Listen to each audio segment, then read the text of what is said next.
Welcome to Rooftop Conversations. My name is May, and I hope this audio is coming well. This is my first time using a lapel mic and a Bluetooth speaker because I have zero audio engineering skills. But anyway, I think this is like my one of the interviews I'm looking most forward to. As a Thai American, I got the pleasure to grow up in a Thai community in New York City where I went to school and learned Thai language. And although I complained about it most of the time to my parents, I'm really grateful that allowed me to be closer to my language, my culture. I can read, write, speak Thai pretty decently for an American born, but I also got to meet incredible Thai folks like myself who grew up in the United States and in the New York City metropolitan area. So this is one of the few people that I've met during my time there. Well, I'd like you to welcome. Oh my God, I'm messing up today. So please welcome Kanta Sangchuntr to my show. Apologies, Kanta's last name is pronounced Sangjan. And of course, I'm saying this very, very Thai because, of course, Thai is my first language, and I'm so honored to have her here on my show. So, Gata, welcome to my show. Just please tell, people. So, Gata is currently a teacher in Los Angeles, California, and I would love to talk to her about her experiences being a teacher. I come from a background of education. My mom's a teacher, and she wanted me to go in the field, but I was like, nope, not for me. So here I am. I'm going to introduce someone else who's in the field and doing great work. So, Gata, please introduce yourself. Hi, so my name is Kanta Sangchuntr, which my students call me Miss Sangjun, that Americanized version that goes through the years. A lot of times my friends just call me Kanta. I am a high school math teacher. I've been teaching for 7 years now, and I've been bouncing around from Arkansas to LA, lived a couple years in Boston, and grew up, born and raised in New York City. I did not know you were teaching for 7 years. That's awesome. I mean, that's wow, that's a long time, and I feel like you definitely have experiences to tell, especially being an art, coming from New York City and going to a place like Arkansas. It's probably very, very different. So, this is a question I ask all my guests, but I'm not sure if and feel free to be I don't really have a response just because I know we didn't really interact much when we were growing up, but I would love to know. Okay, so how we met, I think I did touch on that a little bit, even though there's probably not a specific story. And also, what was your first impression of me, if any? Just so I know, and this is a question I always ask my guests, but I know because we haven't really had much interaction in the past, it might be a little weird. But yeah, go ahead. Yeah, so in New York City, there's a bunch of Thai cultural spots and locations just because there are a lot of Thai folks there, a lot like in LA, but I think in New York we're a little more of a community. So on Sundays, there's a cultural center where we did Thai school, which was not just speaking and reading, but also just being around people your age, your generation, and learning how to do music, dance, etc. So I actually met May through her parents when her parents became teachers at that school. I remember her father was my brother's teacher, my younger brother's teacher, and then her mom was actually my teacher. It was more like I was her teacher's assistant for a long time, just because I had taken a break from Thai school and come back, and they were like, "Oh, you've taken a break, you've forgotten everything, started kindergarten again." So they had me go through all the grades in Thai school again until I finally landed in your mom's class. And I think that was a really pivotal time in my life. I was in high school. I was in that transitional phase of what's next in life. And I think your mom was one of the people that supported me through those decisions. So my first impressions of you are through your family and through what role models they were in our community. And then your brother played with my friends, your brother played with my brother, and I got to just see you around every Sunday. Yeah, definitely. It's so weird because I kind of I feel like it's interesting because I do have I think outside the fact a louder. I mean, okay, first of all, in the fact I do have a louder personality too. But I feel like I kept myself while in Thai school because I was oh, I wasn't from Queens. I'm from Brooklyn, which is not really a Thai hotspot.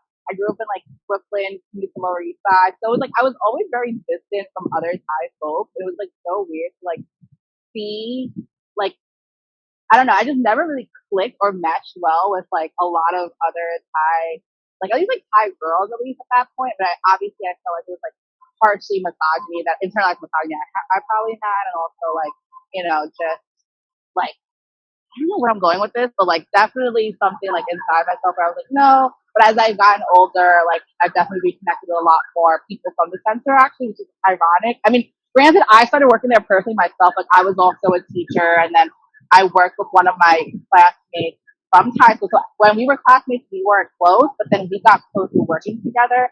We ended up going to the same college, and that's how she's actually one of my closest high friends now. And then I'm glad that like be reconnected through social media to you and to other folks from that center. So I'm really glad to like have you here today and learn about your story. Um, and so you definitely I feel like you've got your roots in teaching through working with the cultural center. That's like as working as a teacher assistant, working with my mom. She probably definitely, I don't know if she like geared you into the teaching. She tried to do it with me and she failed. So I'm not being a teacher. Like I told her, I'm like, I respect what you do. I think what you do takes a lot of patience that I do not have. And I think, I don't know, I'm just not an academic. Like, I never really liked school. And this is ironic because I spent most of my life in school, but it's not for me. But I'm glad to hear that, like, it's nice to know that my mom is like, you got to know my story through my parents. Um, but I would love to know, like, so I know you went to BU, Boston University for college, and I just wanted to know like your experiences there, and like why did you pursue a career in education? Did you pursue like a degree in education, or what kind of circumstances led you to this path today, and like just your experiences of how you got to becoming a teacher? Yeah, so I went to Boston University first off as like coming out of high school, just finding myself and thinking about like what's close enough but far enough to get away from here.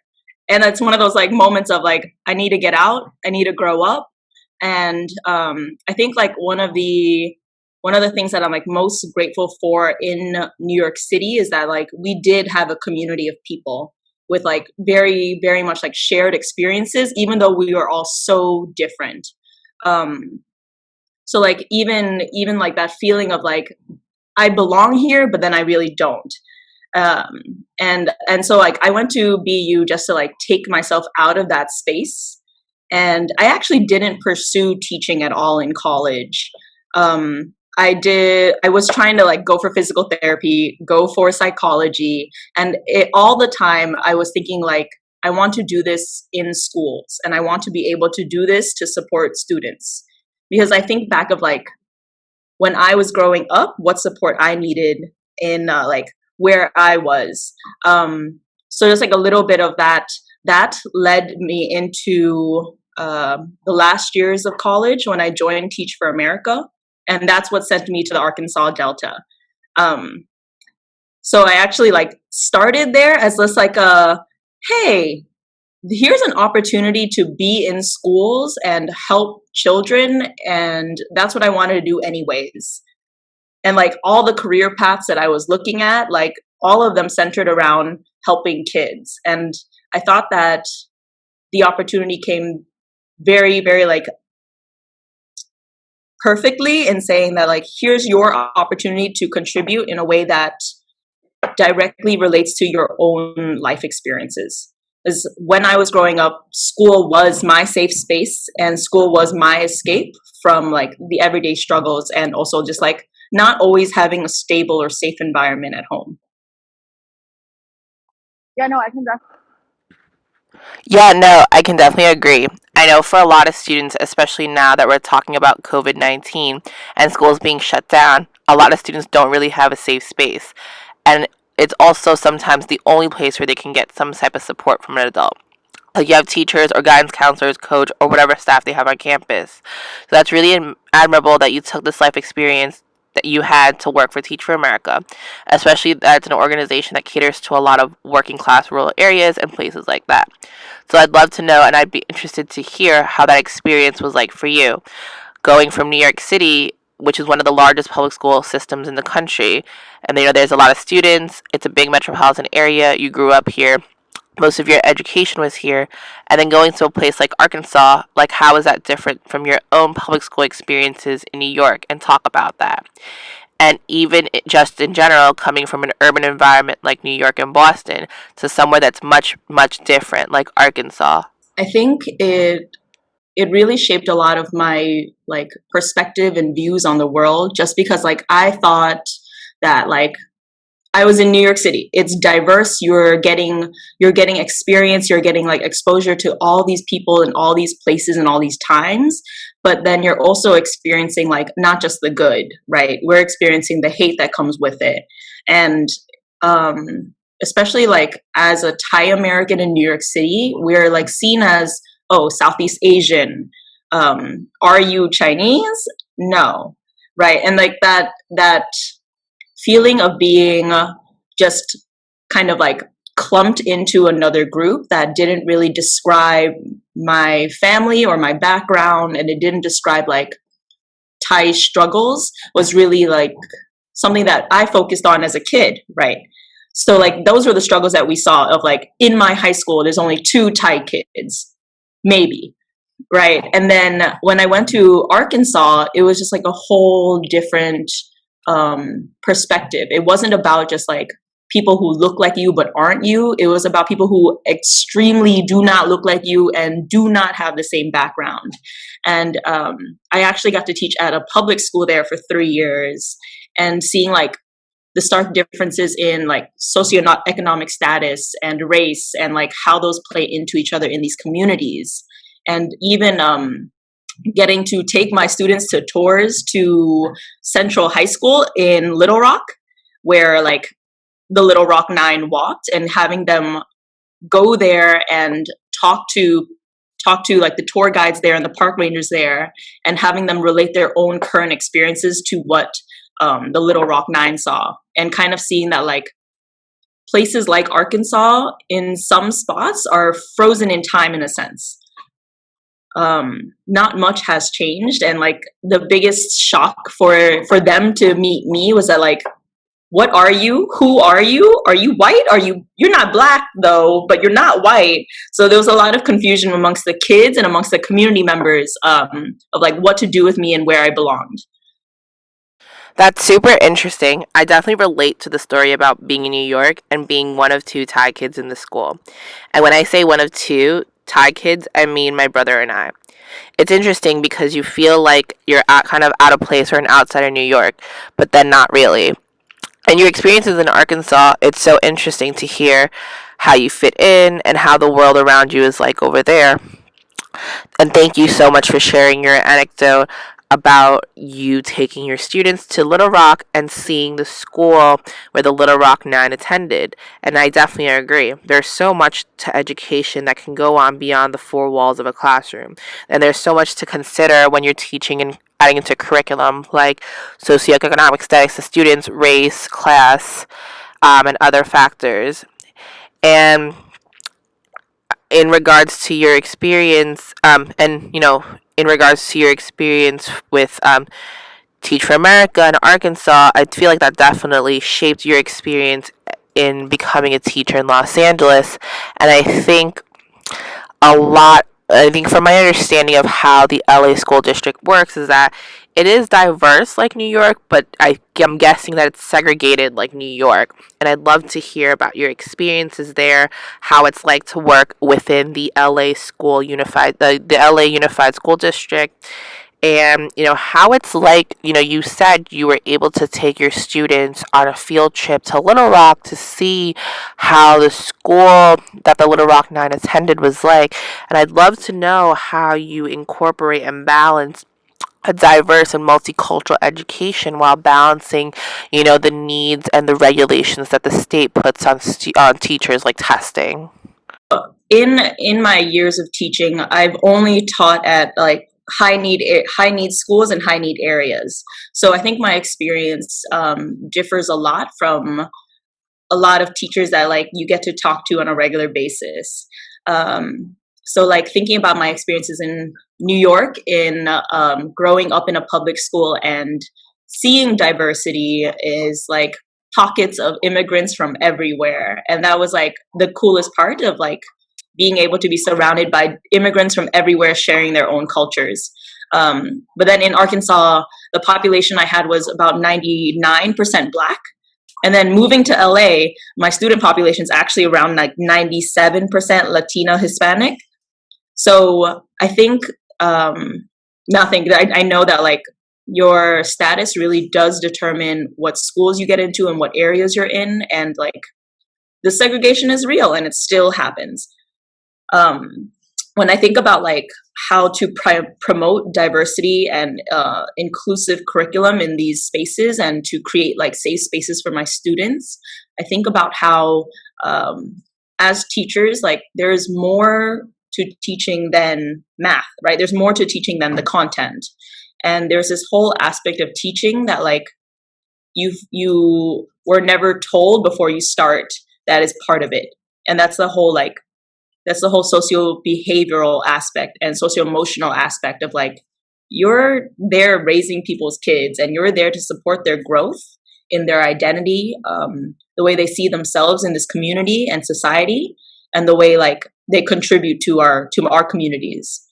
So I think about how do I be explicit in addressing those things, and like there needs to be explicit lessons, explicit curriculum, like seeing like the Black Lives Matters curriculum that's being shared out there, and like giving students actual data to analyze and to relate to, just ways for students to actually handle real math and real numbers that give them an opportunity to make sense of our world. And like the more opportunities that we build in culturally relevant pedagogy and culturally relevant curriculum, the more opportunities that students get to see themselves in what they're doing and actually like retain more of what they learn. I think in like especially these areas where there is such a high need and like the state testing is real and like we are being pushed to like get those scores up. What's important is to think about like what will get them there in a system that is already disadvantaged. No, definitely. I think like that's one of the biggest debates now with between like teaching and education system is just like, yeah, we have to meet X, Y, and Z criteria. So, I mean, I don't know what California does, but I know New York, you have the Regents exams, and like there's a certain set of things and concepts and topics that students need to know to pass these Regents exams. And there's like, especially when it comes to history, like there's like only a certain type of like topic that gets to be talked about and things like that. But it's like, but then like on the flip side, you want a more culturally diverse like curriculum because, like you said, right, it's important for students to see themselves reflected in that curriculum. It's important for students to be engaged in that curriculum. It's important for students to feel like they're included in and see it like like you said, like a place in the curriculum in like the education. But also, I think on the flip side, it's also important for students who aren't from those backgrounds to learn about those histories, to learn about how those things are impacted. And it's so important because education. I think for me personally, and I might be biased because my mom's a teacher, so I'm saying this, but I think teachers have a really like, especially in like early like K to 12 education is so crucial for shaping and forming a lot of these students like mentalities and what they learn and things like that. So it's like so important to have these things, and like thank you for thank you for doing that work for your students. And like I see the work that you do on Instagram and it's super amazing. I've seen that's like, I mean, that's literally why I asked you to be on the show. Like I've seen that you're doing the work, you're doing things to include your students and to create that inclusive like classroom, even though yes, it's you're finding ways to be creative about that while balancing or the curriculum that the state requires. And it sucks, I think I'm not sure the situation in other states, but in New York, teachers are severely underpaid. It kind of sucks, but yet they do the most work for a lot of our youth in the city and in our country. So like, and recently I know the LA school district was on strike, and I'm not sure if this impacted you, but I know that there are a lot of teachers who were on strike because of the low pay, because of the cuts. And I was wondering, for a lot of us who aren't in the education world, how can we support teachers? How can we advocate for, educators out there, especially in a time like COVID-19 where, you are doing a lot of work, and I really commend you all for doing it. And it's like, how can we as advocates or just like as non-educators speak up for teachers and like kind of do something to help? our fellow teachers, with funding, with budget, with like starting with like just resources for the classroom. Yeah, you could Venmo me directly. I'm kidding. But so like when you think about like the changing needs of students now, and I was just like going back to how you were talking about testing and what testing looks like in different places. Like I remember taking the Regents in high school, and it was very much like throwing information at you. And I think like one point to make is that like our testing is changing, just like our world is changing. And they're asking students more and more to incorporate different strands and different ideas in one place. And more so to like think of solutions to problems rather than to just like plug and chug into that traditional sense, which changes like the way we teach and what we need. And I think that like that push towards having full inclusion classrooms in which like everyone, no matter of need, are in the same classroom, has been like a really great thing to see, especially getting to like have a co-teacher in my classroom who helps me make sure that I accommodate for all my needs and all the student needs. And I think that like when you have those diverse spaces, you get a lot more learning done and everyone benefits from it. And it's part of having that universal design for learning, making sure that you're meeting all different types of learners in all different types of ways.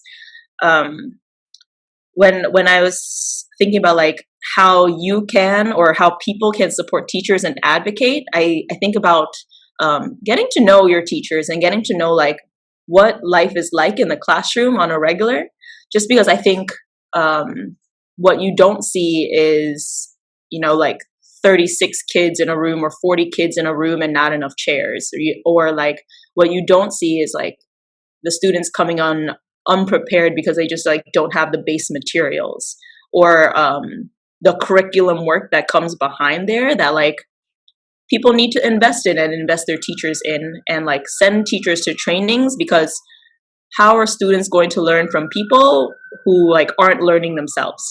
And I think like that push to like give us opportunities to learn more from fellow teachers and from other sources is like an awesome way to do it.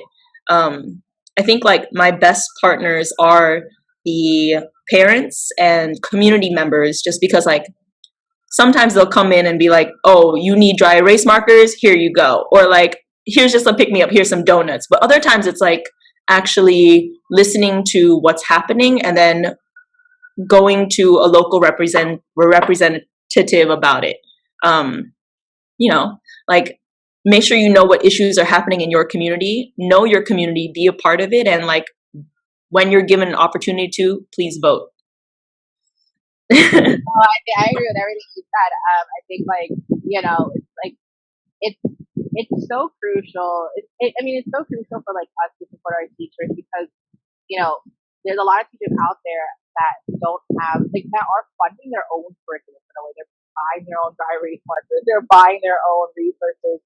I can speak because my mom's now, she like has to provide a lot of their materials herself. She like makes worksheets for students. She makes materials for them. She's bought like, so because of COVID-19, she's unable to service her students at school. So for listeners, my mom's a special education teacher. She doesn't really teach at a school. She does like home based. But because she just can't get access to school where there are resources, she has to like now buy like color pencils and buy like erasers for students to do stuff at home, because like you said, right, sometimes the students can come unprepared, not because they don't want to do the work, they're slacking off, but sometimes they just don't have that basic resource that is available at home, right? Some students don't have access to a printer, some students don't have access to color paper, like color pencils, markers, or whatever that they need, or like quiet space, it's just it's really difficult for for students, for a lot of non-teachers to understand that. It's not students that are slacking off, it's the lack of resources that are available. And, especially now with COVID-19, like everything has to be adapted, right? Like I know for New York City, the biggest concern was, how are we going to have students do virtual Zoom classrooms, or how are we going to have students do online classes when some people don't even have access to like, these like accessible internet or have access to a laptop or an iPad or some type of technological device that does that. So, it kind of like accessibility. I think accessibility is a huge thing in education. You definitely hit it on the nail. Like I think you said it like way more better than like. I mean, you're a teacher yourself, and you definitely know how it is out there. But I'd love to know, like speaking of COVID-19, a lot of teachers have had to make a lot of changes. There's been a lot of challenges that you all face during this time. So I would love to know, what has your experience been like teaching during the COVID-19 pandemic? And if you face any challenges about, like, any challenges that come about, and how you like overcome them? Yeah, so our transition to distance learning and online learning has been a struggle. First off, starting with like just that access of, does every child have a laptop?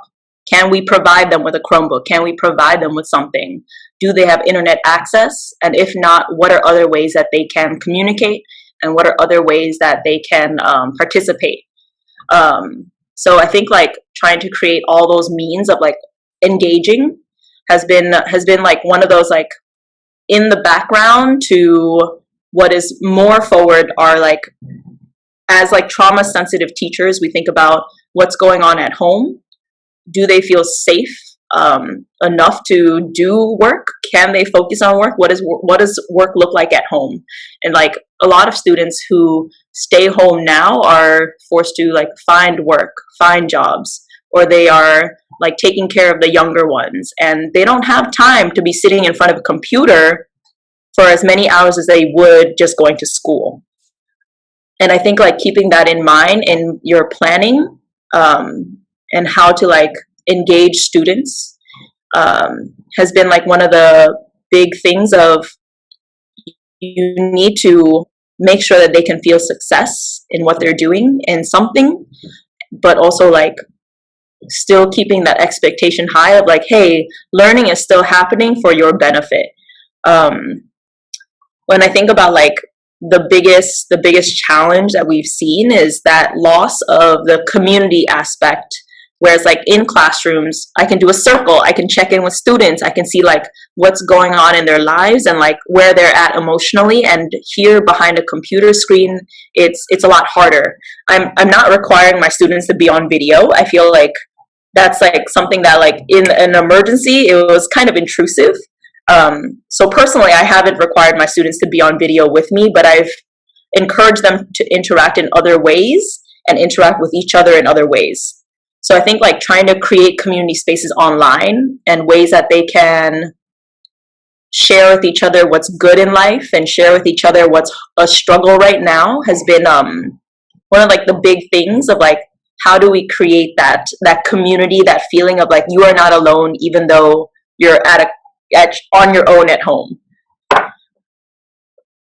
Wow, yeah, and I think, well, first off, like you mentioned, like you not requiring your kids to be on video. I think that's amazing to consider. I saw like a post somewhere on Instagram that requiring people, but whether you're a student or someone that works for a business, that's like kind of invading a privacy. You don't know how someone is, like you don't know they're sharing a space with a sibling, that you don't know they're sharing a space with a parent, and you don't want to intrude on that space. So like that's very respectable that you're doing that. That's awesome that you're doing that for your students, because like not everyone has the ability to like have a space where they can or want to have a space where they want to open it up to other people. So thank you for doing that for your students. It's awesome. So and I agree. Like I mean, I like when I think about like challenges with like that teachers have, I always just thought, I think maybe because I'm too like lawyer minded or maybe I'm too like narrow minded in it, I was just like, oh, how are they gonna do tests? How are they gonna do grading? Like I just thought about like putting myself in that situation as a student. Like if I was a student during COVID-19, I'd be stressed about homework, like getting things done. Would there be more homework? Would the teacher kind of like, how can I do a test now from home? Like things are allowed at home. Can I take an exam? But so I thought of those challenges first, but I kind of neglected to think about the community challenges, right? Like being able to talk to your students, you know, when you were in the classroom and you were able to talk to your students to see how they were, do daily check-ins with them. But that's kind of like not lost completely, but that's kind of the different now because of Zoom, because of or whatever, like going to distance learning. So I never thought of it like that. It goes back to what you said at the beginning of the interview, that school does provide a safety hub for a lot of students. School provides that support network for so many people out there, especially when like those students can't receive it at home. That's thank you for sharing that. Like I did not, I fully forgot about the community like aspect. I think, and I don't know, it's because like I'm too like narrow-minded and like focused on curriculum in school and like the learning part of school. Or maybe I personally just had a bad experience in school when I was growing up, so I never really thought about the community aspect of it. But that's so true. Like, you know, and even just like I thought about it, like, you know, like being able to see your friends, like how you know, you right, like I know for me, school was sometimes the only time I could really see my friends, you know, or getting to talk to, you know, a teacher that I really, okay, not personally for me, I didn't really get along with teachers. I don't see. Okay, those are to me and like my version of school. But I know for other students, they have like that bond with like a special teacher. I know for like high school, like you said, right? High school sometimes, you know, you need teachers to do a lot of support for you. You know, college advice, mentoring. You know, especially for high school juniors who are preparing to go to college. It's like, you know, like I, I'm going to talk to Miss so and so or Mr. so and so for advice and like, you know, what am I going to do now? And that's so important to mention. You mentioned trauma focused teaching and being a trauma focused teacher, and that's so like that's such an interesting term. It's the first time I've heard of it. Do you mind like explaining more about that? What that entails, what that includes, and what it's like to have a trauma centered approach to teaching? So I think like first off, just like one of the misconceptions is that like you're easy on kids and you're not. I think like one of the things that people have a hard time understanding is that when you are encountering someone with a traumatic background, like they have high expectations for themselves and they want to do well. Kind of thinking about like what you were saying, that like every student, if you see them like with their head down, there's something happening. It's not like they don't want to do well in school. It's that like you need to make sure that you give them an opportunity to look forward, to like have a future, to do better the next day. And I think when I think about how to be trauma sensitive in the classroom, I think about how am I providing opportunities to reflect on your current actions and then grow from them with my students. And I think about how like even just from my own experience of like what triggers me, of like how can I be aware of what is triggering to students in this space, and how can I be preventative about it, and then also create norms for that space of like how to interact with each other and how to talk about it when something does happen. It's just like it's thinking about being considerate of what's happening in their world, and like these kids are living their real lives just as we were real people growing up in school. And I like have to remember that like my performance in school wasn't always the best, and that's because there was a lot of other factors. It wasn't because I wasn't smart. It wasn't because like I didn't test well, but like other things were happening, and like if I was shutting down, there was a reason for it. And even just having like friends in the same space, that was something that like lifted me up and like, encouraged me to pursue higher education and pursue other opportunities to like actually get a job that's paying a salary and every day. And it's there's a lot of opportunities to be had when you can look to the future.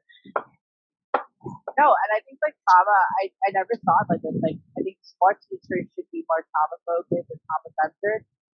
Like for me growing up, I think like I did go to a parochial school from kindergarten to 8th grade, but that's another experience there. But I also went to public school from like for high school, and like speaking from my own experiences, like I agree. Like okay, I'm not the most like intelligent kid out there. Like I mean, I did pretty well at school. Like I've made it this far in my life academically, but like I know like I could have done better because so I was bullied for most of my life. And like that bullying is a part of trauma that I faced. And I like looking back as a kid, I was like, oh my God, like why can't I focus in school? Why was I so scared to be in school?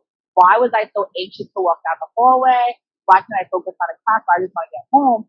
But growing up, as I got older, I'm looking back, reflecting on myself and, my career and like, I'm just like, okay, where did I go wrong? And it's like, no, you really didn't really go wrong. It's just, you lacked the support to be like, okay, like you were being bullied and that's why you weren't really focused in on school. That's why your grades weren't as great as they could have been because you had other outer, like, traumatic experiences happen around you. And like, and I'm someone who I do consider myself as someone with privilege, and I'm from like a wealthier neighborhood. I definitely have more resources. I went to free schools, that allowed me, but I still had that trauma. So I can't even imagine how it is for other folks who are not in my situation, who don't have as much privilege as I do, who don't have access to those resources that I do, where like, for example, a trauma focused education, and I'm gonna bring this up only because I've done a lot of work on it while I'm in my legal career and like my professional career, my academic career. I feel like trauma centered education is great for restorative justice practices, which is a huge thing that people are like more education leaders, more schools are now implementing to prevent the school prison pipeline from happening, right? It's like if you can resolve a conflict between two students through a trauma focused mindset, things can be more efficient, be more smoother, and it can be beneficial for not only the whole community but also for the students themselves. So I never even knew that there was a thing called trauma centered like teaching or trauma focused teaching until this conversation I just learned about it like I was 8 years old when I like found out about this. I did not know this was a thing. And like it's so crucial to have. Like I feel like and I'm glad to see that, it's been I like saw like recently on Google, it's been 8 years since I graduated from high school, which I'm like, really? I thought it was like what, 4 years ago. I mean, I'm digressing right now. And for you, I'm digressing right now, but I feel like I'm just like, wait, really? It's been that long. But education back when we were growing up was much different. I saw teachers in a much different light. Everyone was like, do this, do this, do this, do this. But I never saw like, I think I'm glad to know now that there is like a trauma focused education where teachers are not just these like, okay, we're going to talk about calculus today or trig or I don't know anything about math. It's clearly like, I was trying to like give an example like Soka Toa or something. I don't know. Okay. Maybe not embarrass myself right now. But I mean, it's not just about just like putting out formulas and doing this or whatever. It's now about, okay, let's talk about you holistically as a person. And like, that's amazing that education is heading into that direction. I wish I was like a student now, I guess, like than before when I was just sitting there, you know, teachers did not like me growing up. They were like, she's too loud, she's too outspoken. And I'm just like, really? You couldn't like say like Right, okay, right. I'm digressing right now. That's wild.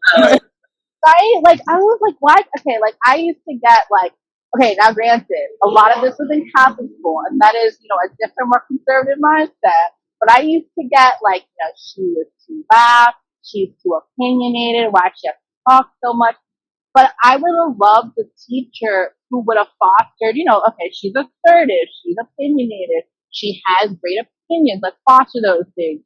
She might be a little too loud, but let's work into doing something constructive with that. You know what I mean? Like, and I'm glad to see teachers like yourself, and I I have other friends who are teachers as well, doing that work and supporting your students in a time like COVID-19. And it's amazing. Like I did not know this was a thing. And I'm glad to see that despite, teachers need to get paid. That's what I'm going to say right now. For everyone that's watching, teachers need to get paid. Please pay. Like they do the most, like hardest work ever. And honestly, like, okay, I see my mom do this firsthand now because now I'm like, she's working from home and I'm seeing it firsthand. There's so many challenges. And you guys do so much good work. So like, this is awesome.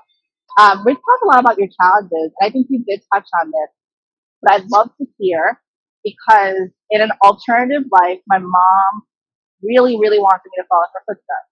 But I would love to know, like, for myself, but also for the viewers out there, what's your favorite part about teaching? Like, what is the best part about being a teacher and like your job and things like that? Despite all like the nonsense of like lack of funding and budget and how crappy our state governments are, I would love to know, like, what's your favorite part about the job? I think like what brings me back year after year and like why I haven't left this career yet is like fellow teachers and students and like the community that you build in that space and the traditions that you build over time. And like nowadays I have things like my homeroom class where we do spend time building our own traditions and we do like address things that are happening in the community and like your needs and your growing pains and like what it means to like make decisions and to advocate for yourself. And like being able to see my students grow year after year and like who they are when they were freshmen to like who they are now as seniors, it's crazy to see like your physical and then you're also just like your behavioral, your mental growth. The way like their mindsets have changed in just a few years. When you are working in a middle school or a high school, you're at that focal point of seeing it all happen, and it happens so quick. And then with your fellow teachers, there's a sense of family that like you're sharing the same struggles with. You are all like, oh my goodness, this system again, and you're all like, oh my goodness, this state test again. But you're in it together, and you're constantly looking for ways to support each other. So like supporting each other with like, hey, I found this resource, try this in your classroom, or like, oh, you're having an issue with this student, well, I had him last year and let me tell you. And there's a lot of that sense of like we're all looking out for each other, and like that's what keeps me in the classroom, and that's like my favorite part of just like the people to people. That's awesome. Yeah, I think it is a very social career. I think it's one of the few careers where you do get to really interact with people, whether it's students, whether it's teachers, parents, on a daily basis. Like, you're not sitting behind like an office or like a 9 to 5 job looking at a screen. It's actually like my mom said the same thing. She's like, "Why do you want to work in an office and like behind a computer? It's so boring. You need to teach. There's always things new." She gives me till this day. I like have a law degree. I've like been sworn into the lawyer. He's always like, "See, if you were a teacher, there's always these new challenges to talk to people." But yeah, I think like I agree. Like, there's like it's a really social job, and I think it's like for me as an extrovert, that's a dream. I love talking to people and engaging with people, and I think it's true. Like, you do get to see, especially if you are working through like middle school to high school. That is like a lot of for a lot of people that's where things changing physically, emotionally, mentally, where a lot of like thoughts and a lot of like ideas are being formed and put into a lot of students, and teachers play a great role in that. And I'm seeing that, through how now the youth are taking the forefront in a lot of like organizing efforts, a lot of advocacy. We saw that with Every Town, and we saw that with in Florida with the shooting, where it's like it was young people who led that fight, right? We see Little Miss Flint, who's a 10-year-old young woman who's leading the fight on providing clean water for Flint, Michigan. We've seen young Black activists going on the streets talking about why Black lives are protesting against police brutality. It's really young people, like high school, college, and like even now middle schoolers talking about these things. And of course, like it stems from having teachers giving them that confidence, teachers giving them the resources, teachers advocating for them and like telling them, hey, you belong in this world, go out there and change it. And I think that's so crucial, for a lot of students and everything. So I want to because we talk a lot about serious conversations and things like that, but rooftop conversations, there's always these grab bags of like random questions. And we can delete this or not if you want to afterwards, but I'm curious to hear. I think 16-year-old me wants to know this question really well. Okay, about teachers. Do teachers know who has a crush on who? Like, do they know which students have a crush on each other? Because I want to know that. Absolutely. Absolutely. High schoolers have no sense of hiding things. They're terrible at hiding things, and they think they're being sneaky and they're not. Like, even just like seeing people text under the table, like, okay, I know you got your phone out. Like, I'm not blind. I've been there. And like I don't think I even had like a texting capable phone when I was in high school. Um, but like even just like being in that aspect of like they think that they're so slick sometimes, and it's so funny. And like for us sometimes in the teachers lounge, just like being like, did you see that drama? Um, we always like aim to support our kids as much as we can, and sometimes we're like, oh man, that's gonna be a terrible breakup someday. And like we all root for the kids. We'll never like say it to a kid's face or say it, make any kind of inappropriate comment, but it's always like funny to watch them grow and develop that way. Oh my god, yeah, it's true. I had like no sense of. I mean, speaking for me, like 16-year-old me, I had no sense of, suavity or like this, or I think like, or like any type of like, filter. I think like my whole entire high school, okay, not think, I know my whole entire high school knew who I had a crush on from like 10th grade to 12th grade. It's like the same guy that I had. Yeah, I know, I'm pathetic. It's literally, I had one crush in high school. Like I'm stressed about. But anyway, yeah, and now it's interesting to know that the teachers probably knew that too. You know what? Yeah, yeah. Now that I'm looking back at my own high school experience, that one teacher probably definitely knew because yeah, he used to put us in groups and stuff. Yep. Okay. That just confirms everything that I that I always wondered. So it's yeah. Okay. Wow. But thank you so much for joining me today. We are coming up on our hour, and I just like want to know before we wrap. Is there any last thoughts that you would like to share with the viewers? Anything that you'd like to promote? Any type of funds that like we can donate to or contribute to, like especially mutual aid funds to help students in your district, to help your classroom, or anything that you would like to promote?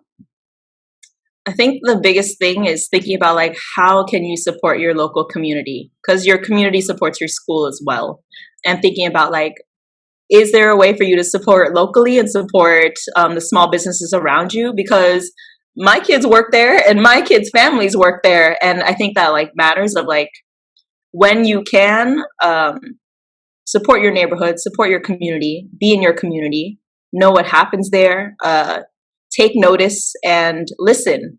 I think like one of the biggest things that like kids have a hard time finding is someone that they trust that has the power to listen. Especially as adults, we're taught traditionally not to be the ones that are listening, but the ones that are speaking. And I think it's time to change that. Yeah, that's super important to learn. I think like you said, like supporting small businesses. These are spaces where your students maybe working at, the parents are working there, and it's not just like school teaching isn't just like those four walls. It's beyond the community. It's those little systems that impact the students' lives. And like, is there like you said, like to Venmo you? Do you mind me sharing that? Like, I would love to any way that I could like help teachers or things like that. I know just because I know a lot of like my own friends who are teachers, they've had to fundraise for themselves for like supplies. And is there a way that we can do that to support you in your work as well? Oh my goodness, I feel so like weird saying that, but I think Like, that's something to notice is that like teachers do take a lot out of their own pocket. So if you have a teacher to support, send them some supplies or send them some like straight cash to buy supplies. Um, Find our teacher wish list. I think there's lots of ways to support your local teachers.